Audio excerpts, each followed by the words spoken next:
My name is David Zenon. I'm from the Bronx. I'm now a resident of Westchester.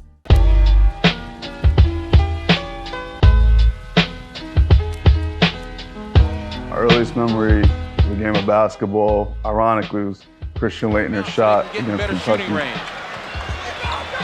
There's the pass to Laettner. Puts it up.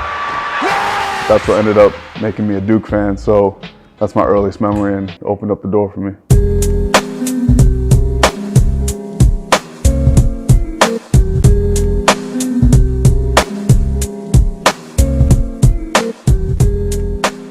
Around 8 years old, my dad grew up playing ball with guys like Rod Strickland, Chris Mullins, Cy Dean, guys like that. So, being from the Bronx and just seeing those guys play in Co-op City, that kind of started my love for the game. So about 8 years old.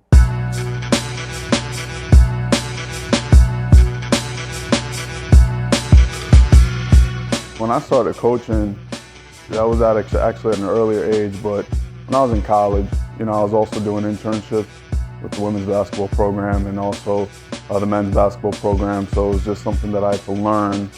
And I fell in love with that, the intricacies of getting players ready for games, scouting reports, being a practice player, things like that. That's what started off my love for training. And I was doing that, unbeknownst to me, I just did it secondhand nature. So yeah, that's kind of when I started realizing this is something I could do. In terms of failing and persevering, I had 475 left to my name. I was in contact with a young man who wanted to make his varsity basketball team. So I said, listen, I'm willing to help, but I also need the money in order to eat. So, there were times where I slept in my car. There were times where I ate the lunch from the schools that I was coaching at the time, also White Plains High School, shout out to you. But, I was at my lowest point, used my last 475 to get gas. I found a quarter in the cup compartment, and I went to the guy that was filling up the gas and I said, listen, man, I need every drop of gas I can get. Do you mind putting in a quarter? And he blessed me with $1. Long story short, the workout went great. The young man made his varsity team. The dad asked if this was something that I wanted to do for a living. I said, yeah, I want to work in the NBA. My dream is to work for the Knicks or something in terms of, working with NBA players. And he said, I can introduce you to somebody, but I can't promise you anything. He helped me get a job with the Westchester Knicks, working as a shot clock operator. Listen, failure is a part of what we do.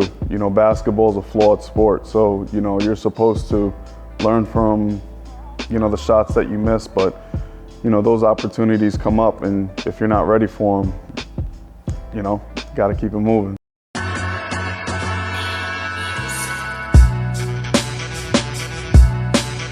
Well, I'm approached by agents and players first. It's not necessarily like I go out there and kind of hunt down guys in order to work them out.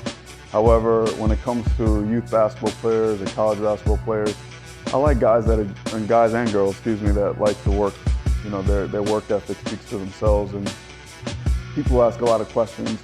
That's something that catches my eye. But in terms of the raw talent and the physical ability, I'm just looking for certain details in terms of footwork, fixing that type of stuff, things like that. But that's kind of what separates, the players that I would like to work with is the work ethic. How hungry are you to do it? Because I'm going to match your intensity every single time. I've been tremendously blessed being able to pick the minds of great basketball trainers and developers. Phil Handy's a guy that I admire, and he's always been able to, be a helping hand per se. And the way I met Phil actually was I DM'd him and I said, listen, I want to talk to you, but he was traveling, he was with the Cavaliers at the time. They had a game against the Sixers, and that was the only time I was going to catch him relatively close to New York. So I drove to Philadelphia and had a 10-minute meeting with him, I guess you could say, post-game. And it was worth it. That's the kind of sacrifices that have to be made if you want to be great, and that's a guy that I really, really admire. So Phil Handy's one of them. A guy named Khalif Muhammad, he works, with the Oklahoma City organization now. He's a guy who actually helped me get into this business, and I learned a lot from him doing a lot of work with EuroLeague players and other NBA players that were on the way up. And last and certainly not least, and one of the biggest inspirations I've had is actually Teresa Weatherspoon. And Teresa Weatherspoon, I'll tell you this, I was working out Serge Ibaka, and she asked me if it was okay for her to watch, and I'm like, yeah, Teaspoon, like you're a Hall of Famer, go ahead and watch the whole thing. She sat throughout the entire hour-and-a-half workout that I had with Serge, came back up to us and was like, hey, I saw this, and this. We spent another hour on the court. It was beautiful, man. So Teresa, I owe her so much, and I want to thank her for so much.